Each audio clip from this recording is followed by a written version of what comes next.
CBS Radio Mystery Theater presents...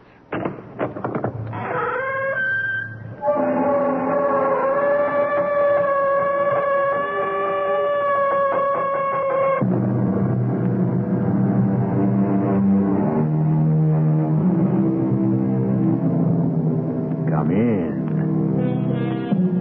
Welcome. I'm E.G. Marshall. To watch a great and noble person fall from heights because of some very human flaw in his character can relieve us of pent-up emotions, soften sometimes our own disturbing problems. The ancient Greeks had a word for it, as they did for so many other things. They called it catharsis, a relief, a purging of emotions. Perhaps the story you're about to hear may have that effect on you. Citizens of Thebes, this unknown murderer will be brought to justice. This I promise you. And on his soul I here invoke this curse. May he wear out his life in misery, in everlasting doom. May the good Lord dry up his crops, sicken his cattle, give him no sons or daughters to comfort his old age. May his tongue wither in his mouth, and his eyes lose the clear sight of day. This I wish upon this evil man, this murderer!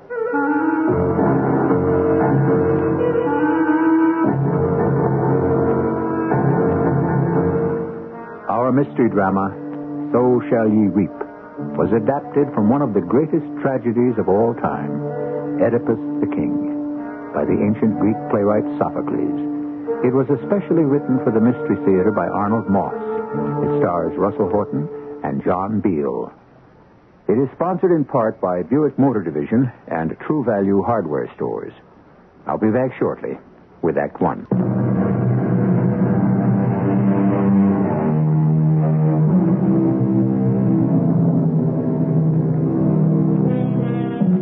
The year was 1851. The rugged mountain country and wide plains of New Mexico had just become a territory of the United States. For more than 300 years, it had been the storehouse of Pueblo, Navajo, Zuni, and other old Indian cultures.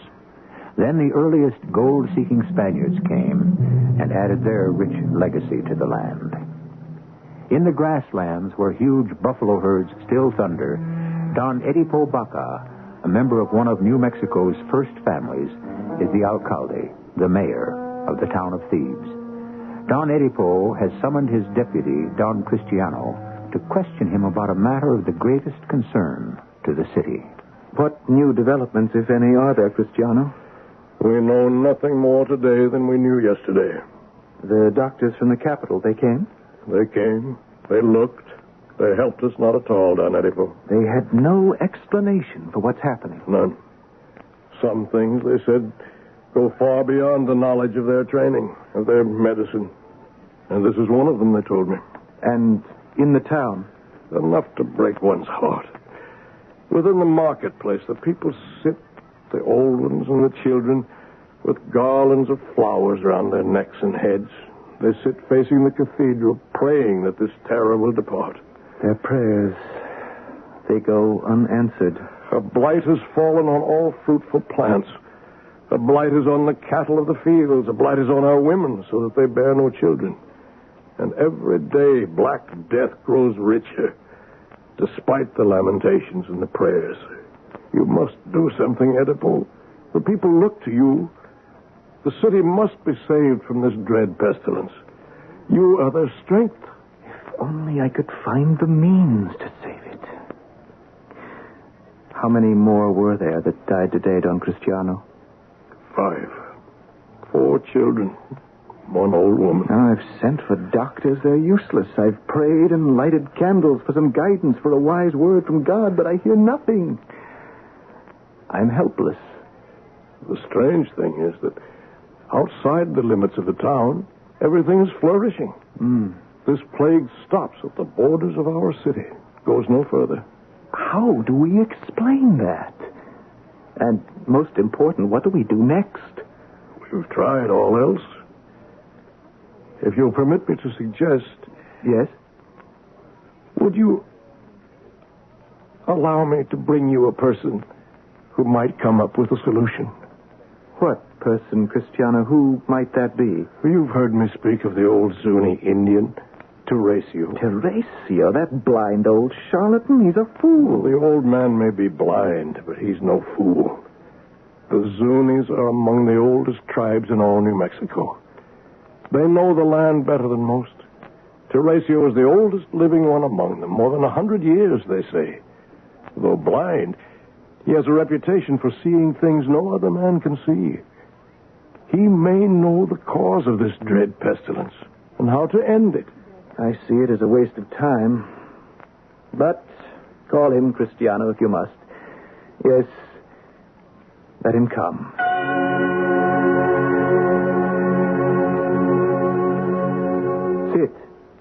Sit, old man. Here, let me help you. I prefer to stand, my lord, and lean upon my stick.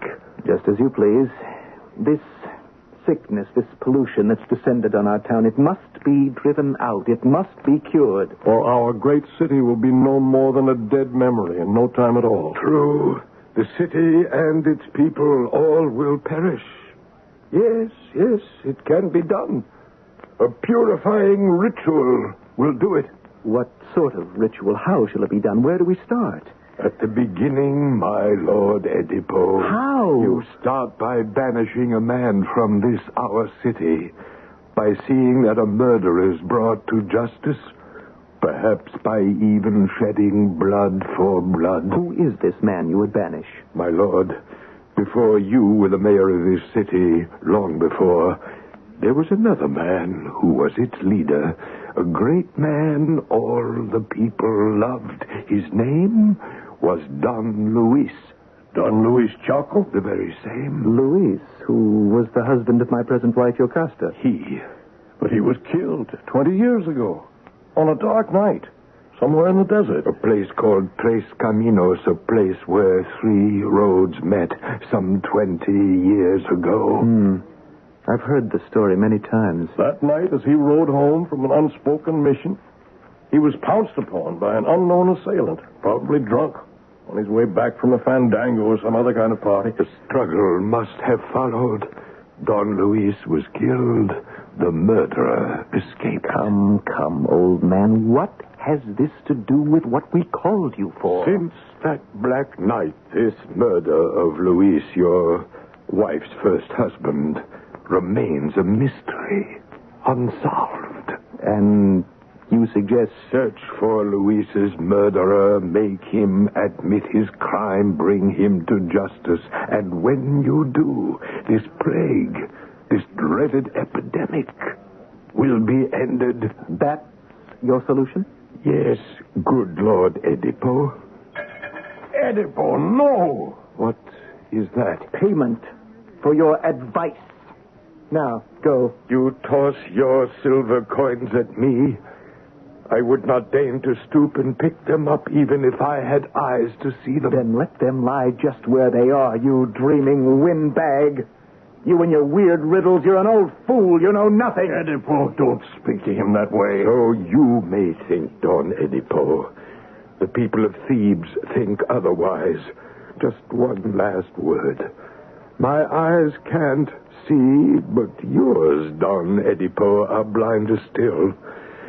Before too many days go by, you will learn secrets that will shatter you, destroy your soul completely.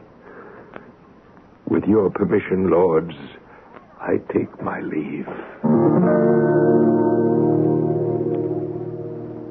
Donna Yocasta, you must hold still. Forgive me, Cora. For me to take these long, sharp golden pins out of your hair and brush and comb that hair before you go to bed, you must sit still. Of course. I've combed your hair since you were in your teens. You fidgeted then, you fidget now. Forgive me. Oh, how gloriously the silver in your hair blends with the black. I wish there were less silver and more black. It tells the world that I am no longer young. Don Edipo says you are young and beautiful. I've heard him say so. He just says that to make me think his being years younger than his wife makes little difference to him. It makes no difference. Else why would he have married you? Perhaps, Cora. Perhaps. There, now your hair is done. Look into the glass. You look like an angel. An angel? In her 50s? Oh, Cora, I'm so worried for the city and for Edipo. I know. The worst is this old Indian, this Teresio.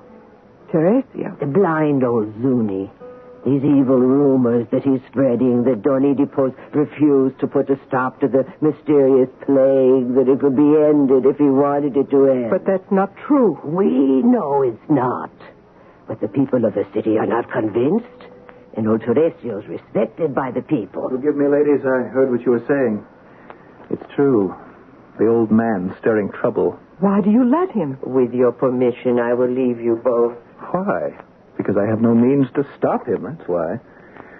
But let him talk. And yield to all his threats, his so-called warnings? I know about them. Edipo, we're not back in the Dark Ages. This is 1851. Don't listen to this nonsense. I know.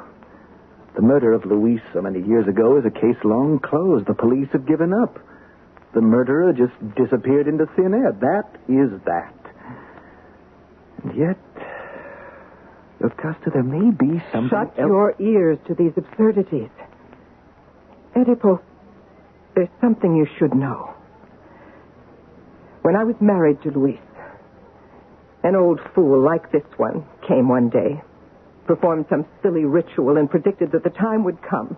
It was Luis's fate, he said, when he would die a victim at the hands of his own son, a son yet to be born to Luis and me.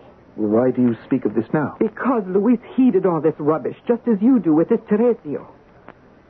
And when our son was born, Luis surrendered to his fears and superstitions, insisted that our newborn son be put to death. I pleaded with him not to do so. In vain. The child was taken from me and was never seen again, nor heard of. But what has this to do with us, Yocasta? Because of Don Luis's faith in witchcraft, I lost my son. And as it turned out, all was wasted. All unnecessary. Luis did not come to death at his son's hand. That's just the point. He was slain by a drunken bandit all those years ago at Tres Caminos. The place where three roads meet. And that is why I tell you not to listen to this ancient quack Teresio. It cannot lead to good. We'll find some other way to end this plague. I think I begin to see what this may be about. What do you see? Cristiano brought this old mumbler to me, this 100-year-old idiot with his prophecies, in order... Cristiano? It might well be a plot of Cristiano's. He's always envied me. I've never trusted him. Edipo, how could you think... Tomorrow morning, I'll announce that at midday the entire population of the city, those that have thus far survived, will gather in the marketplace. With what in mind? To listen to a proclamation I will make. What will you say? You will be there beside me, dear Yocasta, at the stroke of noon. And so will Cristiano.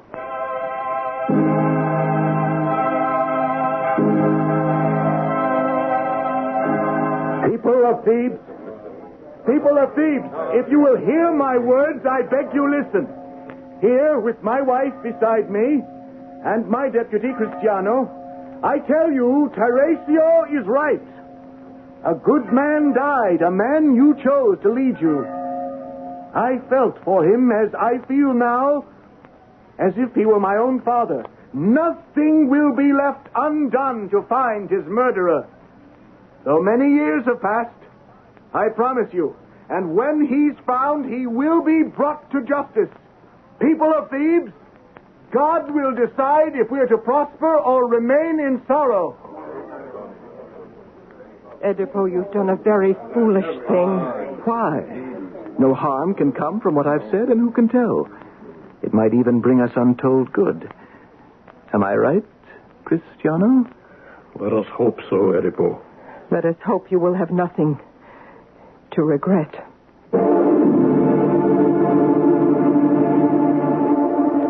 I've heard it said that a curse can be like a stone flung up into the heavens.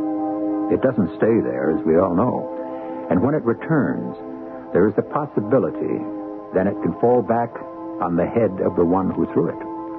Jocasta seems to have reservations about Oedipo's good judgment in the choice of words he's spoken in the city square, and trusts no harm will come of them. I shall return shortly with Act 2.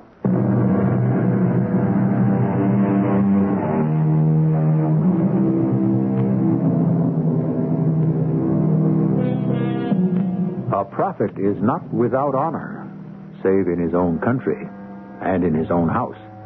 So the scriptures tell us. The blind centenarian Teresio has foretold the end of the pestilence that plagues the town of Thebes in the New Mexico of 1851. That will happen, he says, when the name of a man guilty of a 20-year-old murder is revealed. How much weight Don Oedipo Baca, mayor of Thebes, gives to this strange prophecy still remains to be seen. Augusta, we've been riding for an hour or more. Aren't you a little tired? Why? Because I'm 20 years older than you? Oh, you silly, beautiful wife. Stop talking nonsense. I thought it might be good to get away from town for just a bit. Of course. I'll tie the horses. Oedipo, may we talk about what happened in the plaza? At noon today? Why not? Why did you tell the people what you did? That old Zuni warrior, Teresio, is leading all the people to believe that I, in some odd way, was implicated in the murder of Luis. Why should the old man be so anxious to connect you with the murder, if that, in fact, is what he's doing? I could be wrong, Jocasta. I think this is a plot of Cristiano's to pin his crime on me. Cristiano? My worthy deputy himself. He's always envied everything I've done. You think that Cristiano could be Who so... brought old Tyraciel in to see me? Threaten me? Cristiano. Who brought the doctors from the capital, the eminent doctors, incapable of finding any cause or any cure to all our troubles? Cristiano. No, my dear Jocasta, I don't trust him. What's more, tonight, when we return, it's my intention to have a little talk with good Don Cristiano.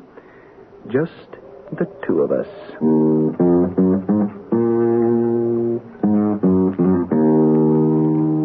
Cristiano, I say that you know more about the murder of Luis than you are speaking. I also say that you will stop at nothing to get possession of my high office. You have wronged me, Cristiano. Now, is my meaning clear to you? You're calling me a traitor. To me and to our city. I can't believe this. Can you be in your right mind to accuse me in this fashion? Cristiano. I'm happy serving you. Serving the city the best that I know how. And so it is with everyone who's learned some wisdom and some self-control. What is the point? That I am no traitor.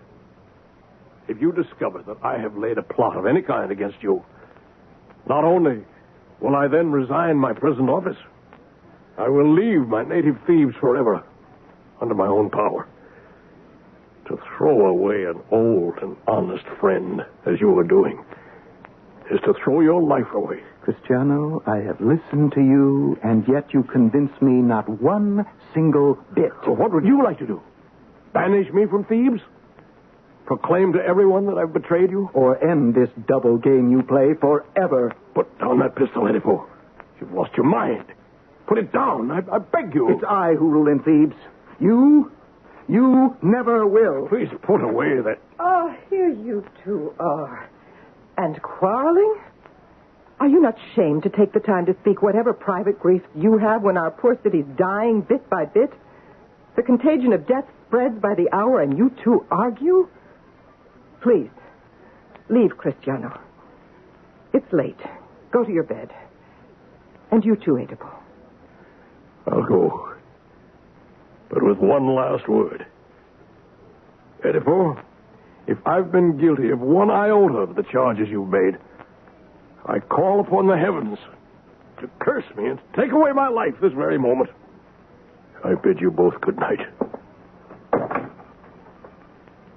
I think you are wrong. Cristiano is an honest man, I'm sure. We'll see. If he'd had anything to do with what happened on that ghastly night at Tres Caminos, he'd have given himself away long ago. Why do you keep calling it the thing at Tres Caminos, the ghastly night at Tres Caminos? What should I call it? That's where it happened, where Don Luis, my husband, was savagely attacked and slaughtered. So 20 years have passed, and you, my dear one, have helped me to a beautiful new life. You can't expect me to forget completely, can you? Then I must tell you something. Something I could tell to no one but you, my wife. Something I have never spoken of before to anyone. What is it that disturbs you so? Yocasta, I killed a man. For 18, 19 years since that day, since I was born, I was a happy child sharing my parents' home, my parents' love. There never was a kinder father than Pablo Barca. May his days be long. No gentler, sweeter mother than Dona Marta. So I have heard.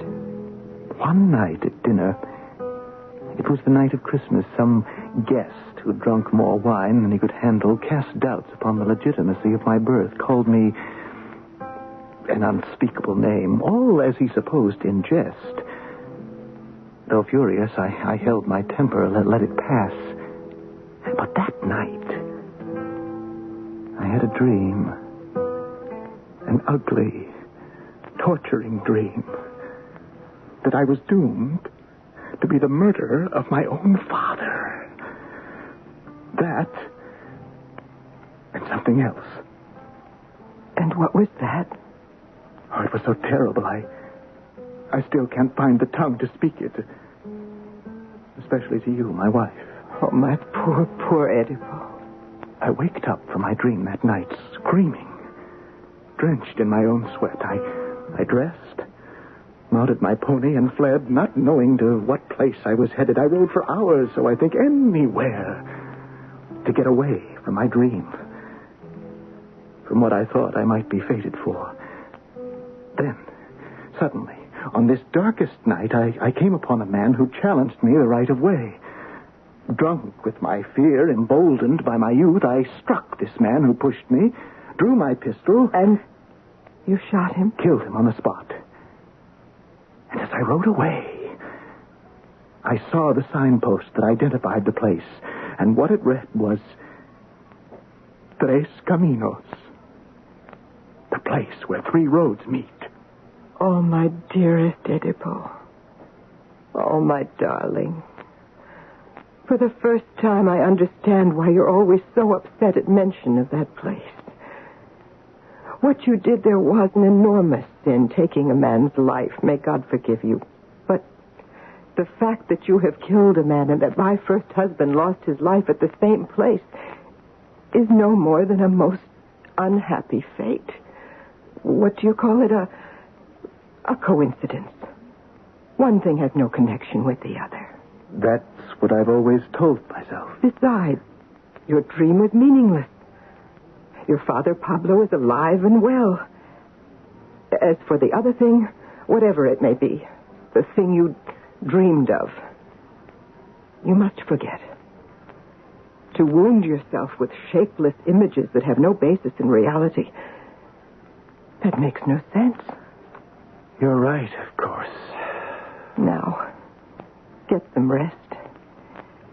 And in the morning, we'll find some way to end this pestilence that's poisoning our city.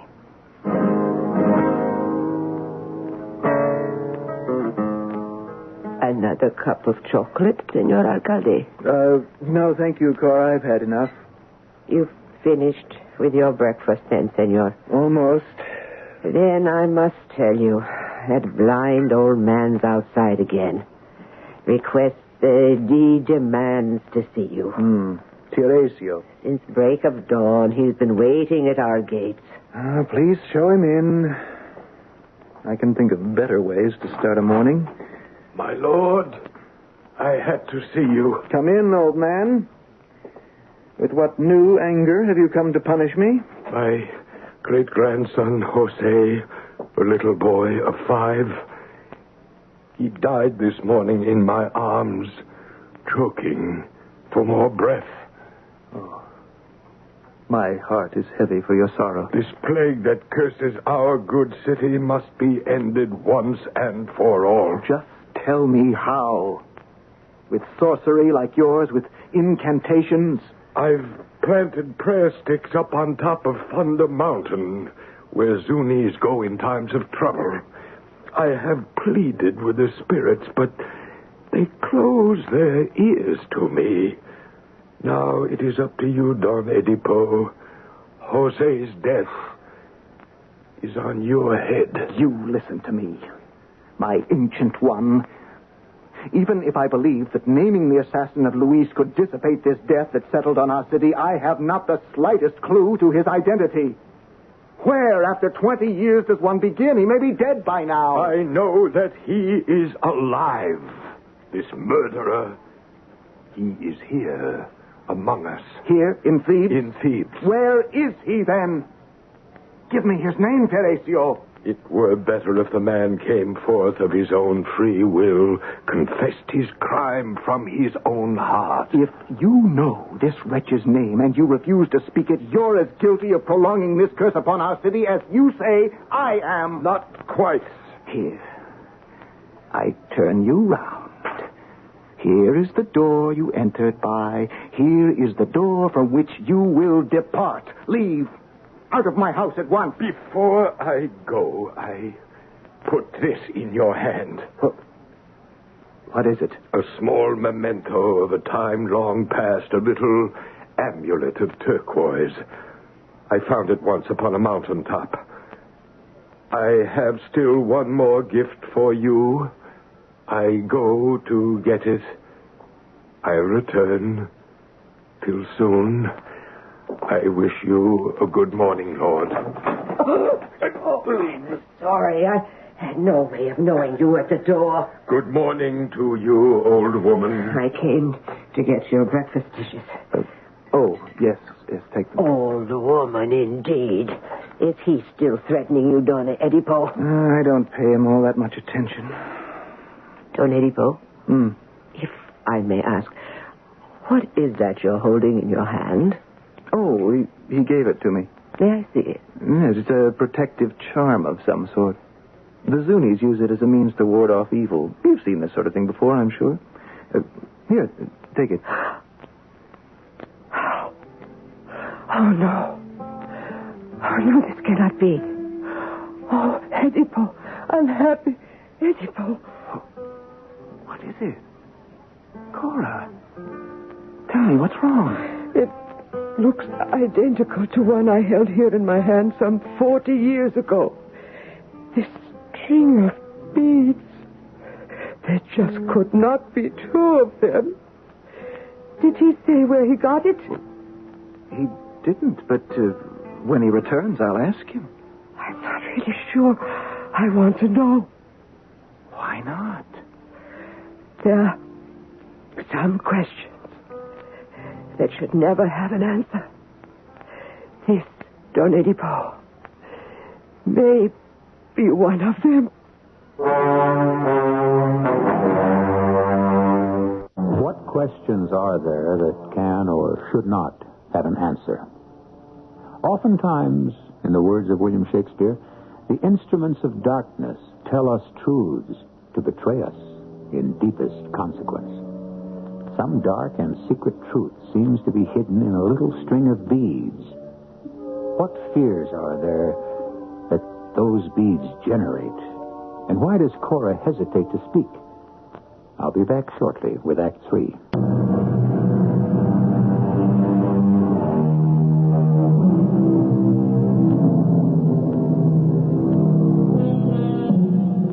Destiny has two ways of crushing us. Sometimes by refusing us the things we dream, and sometimes by fulfilling them.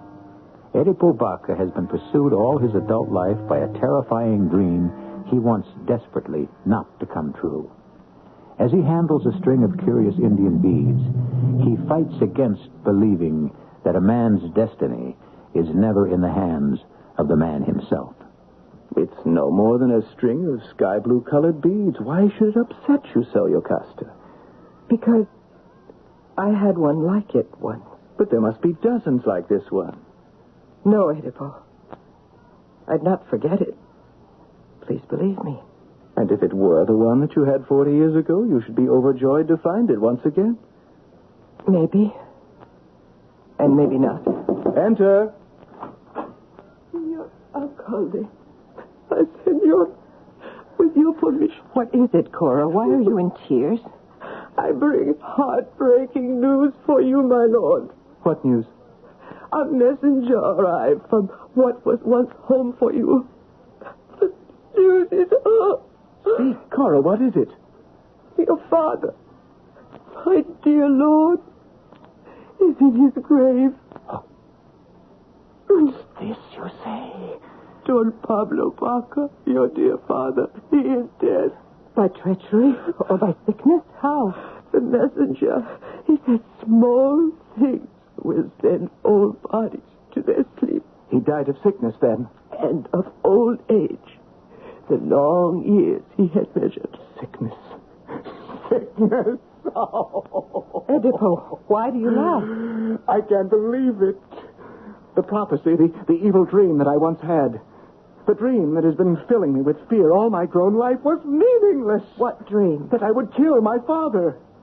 That murder of my own father was my fate, Cora. Senor. Oh, you bring welcome news, oh comfortable Cora.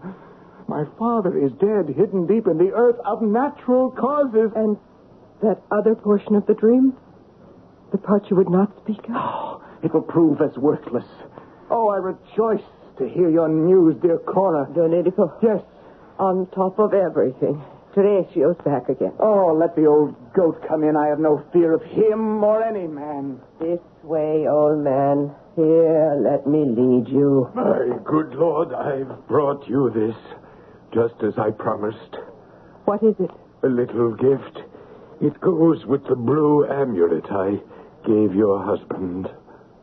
An old Navajo blanket, torn and faded by the sun and rain. It's yours, Don Oedipo. Why his? Well, what would I want with it? Why do you give me this? And for that matter, why that amulet? They both may help you find that truth which we were speaking of. Truth? In a rag of a blanket and a string of beads? I have no time to listen to such nonsense. Why have you brought these things, old man? Where do they come from?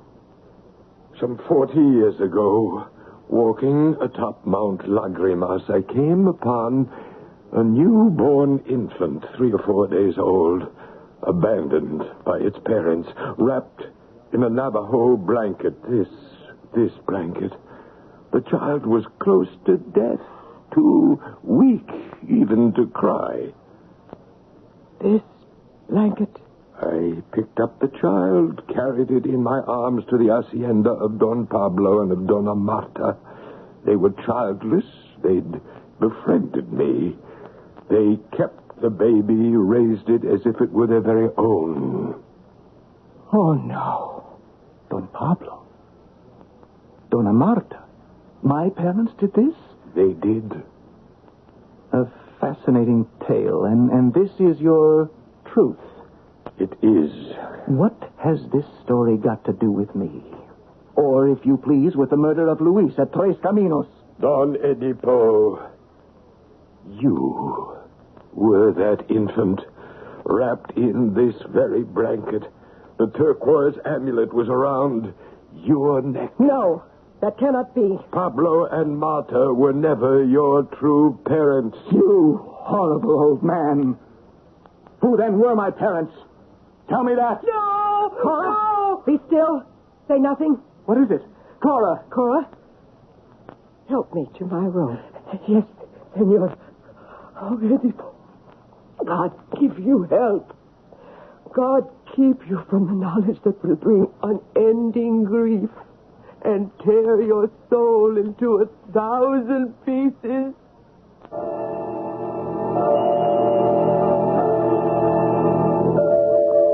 I hope you will consider this most serious. What is it? Please read it. And, very distinguished and most honorable Sir Don Oedipo Baca, Mayor of Cristiano. This is your resignation as my deputy. It's what you wanted. I beg you to accept it. No, Cristiano. I cannot. Listen to me. I'm almost at the end of a long tether. I'm reaching now for straws. First, this cruel pestilence that's turning Thebes into a city of the dead. Then, the old fool Teresio, who, heaven help me, may be something less than a fool. And finally, something's arisen out of a hideous past which may well turn the future into a sharp dagger that will rip my life to shreds. I need you, Cristiano. I apologize. I think I understand. How may I be of service to you, Edipo, my friend? What's that? Who's sobbing? Excuse me, Cristiano. Cora, what are you doing here, hunched up on the cold tiles outside my door? Why do you weep? I never thought the words would pass my lips. But you must learn the truth, Don Edipo. With your permission, Edipo, I'll leave. What is this truth you speak of, Cora? Will you stop blubbering, old woman? Speak. You know, I served your Costa all these years for the time she was still a little girl. Yes, I know. I'd put my life down if she asked me to. I know that, too. You knew. She'd had a child by her first husband, that Don Luis, fearing the prediction some soothsayer had made. Yes, the child was placed atop a mountain there to die. These, my hands, cradling the infant boy with the same hands that placed him on Mount Lagrimas, wrapped in that same blanket over there, that same turquoise amulet around its little neck. And what Teresio told me... True. All true. He found the child, gave it to Don Pablo for adoption. And that child, my lord, was you. Then, if that is so... Dona Yocasta asked me to give you this. What is it? The official report, she said, of Don Luis's murder, signed by the police. She bids you read it. As Don Luis Chaco, mayor of Thebes, approached the place that's known as Tres Caminos on Christmas night in the year of our Lord 80... Christmas night. The same night that I left my home.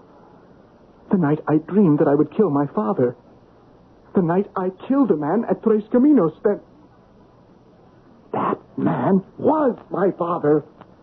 Oh, light of the sun, let me look no more upon you after today. Oh, you poor man. Lucasta. My dear lady. Oh, unhappy woman that I am. From my marriage bed I come. That bed of sorrow where, unknowing, I have brought misery and pain upon this house. Go back into your room, Yocasta. Rest. There is no rest for me. Never again will I know peace. Never again the luxury of happiness. Allow me, my lady. Let me take you to your room. No. Stay here, Cora. I only came to look once more on his face. I know the way. I need no help. And the rest of my dream. It, too, heaven pity me, has proved to be the truth. My own mother has been my mother. And my bride. It sounded like a shot. A shot. Teresio was right. The murderer of Luis was always here in Thebes. Unknowing and unknown. But now... Cristiano, why do you carry Yocasta in your arms? Yocasta's dead. She shot herself. Oh, Edipo, most wretched man in all the world. What are you doing? Let me take those long, sharp pins.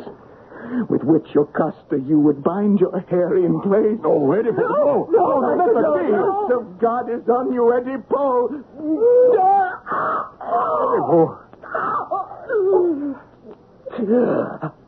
Now what can I see to love? Now what good can I look forward to? Oedipo, stop. Your eyes are smeared with blood.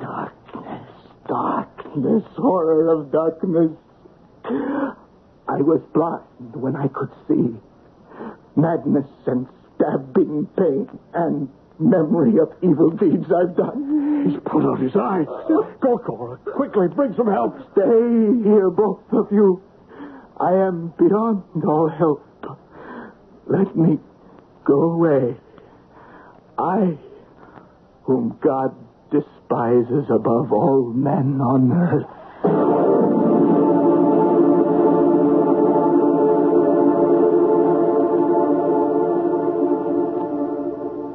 No word of Oedipo? He disappeared in the middle of the night, tapping his way to only the good Lord knows where. No man in this whole city did not envy Oedipo. And now he's swallowed in the deepest sea of black misfortune. Counts no mortal happy, Cora, till he's passed the final limit of his life, secure from pain. Teresio, old man, what is it? Who is it that is speaking? Cristiano. The best of news, Don Cristiano. On this black day, what news is there that can be good? The children of the town are singing. The cattle romp in play across the fields. The people of Thebes have left their beds of misery and pain. The pestilence has ended, Cristiano. The plague is over.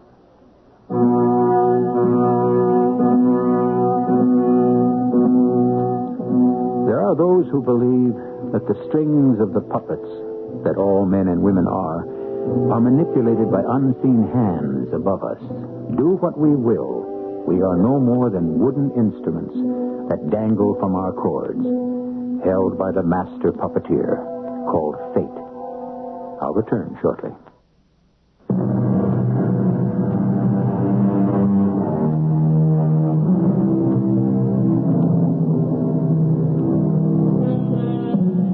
"2,400 years ago, when the plays of Aeschylus, Sophocles, and Euripides were first presented on the stages of Athens in ancient Greece, the playwrights would receive, so tradition tells us, a live goat as payment for their dramatic efforts.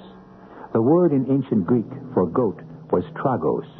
This, followed by the word for song, gave us tragodia, goat song, or tragedy. Our cast included Russell Horton, John Beale, Terry Keane, Ann Petoniak, and Arnold Moss. The entire production was under the direction of Hyman Brown. This is E.G. Marshall inviting you to return to our Mystery Theater for another adventure in the macabre. Until next time, pleasant dreams.